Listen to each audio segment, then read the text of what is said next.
Хараг цумын малчин Баяндууран Өхөр хоньны сархинаг хэрхнэг гүзээгээр төрөл бүрийн эд зүйл хувцас уурлаж байна. Хийсэн бүтээлэн хоршоологчдын зөвлөгөөнөөр танилцуулах үеэр цөөн хором ярилцлаа. Хоньны цоохороо цахилгаараа аяг даллага хөөргөний ууд төрөвч зэргийг урлаж байгаа. Мөн өхрийн гүзээгээр хүүхдийн баривч цүнх зэргийг хийжээ. Одоогоор 30 гаруй төрлийн бүтээгдэхүүн үйлдвэрлэсэн хэмээн тэрээр хэллээ.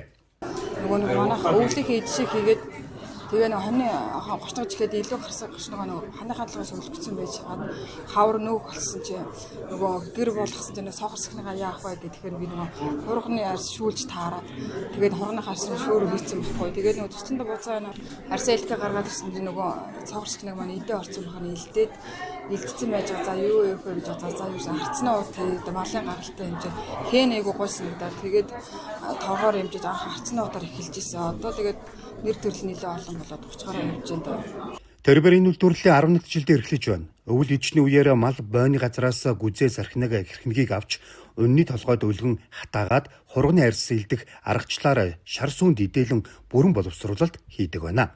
Ингээхийн тулд бүтэн 1 жил шаарддаг хэмээн хэлж байлаа. Би болохоор нөгөө сард гэхгүй яг өвлөг ид шиг мөн амрынхаар авдаг байхгүй.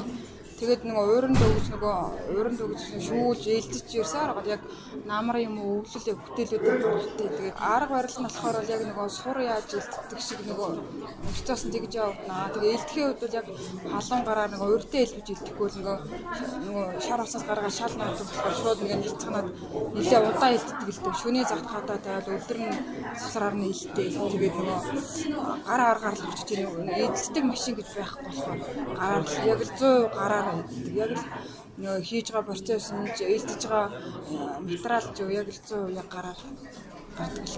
Бүтээлээ урлахдаа өнгө үзэмж нэмхийн тулд зүү орох, уран хатгамал, шүр совд зэргээр хээ хуарыг шаглаж, мөн Монгол уран ухаан хийж бэлэгдлийг шингээж өгөхийг зорддог байна. Бүтээгдэхүүнээ сум аймаг улсын хэмжээнд зохион байгуулж байгаа үзэсгэлэн худалдаа сургалтын зөвлөгөөний үеэр дэлгэн борлуулдаг байна.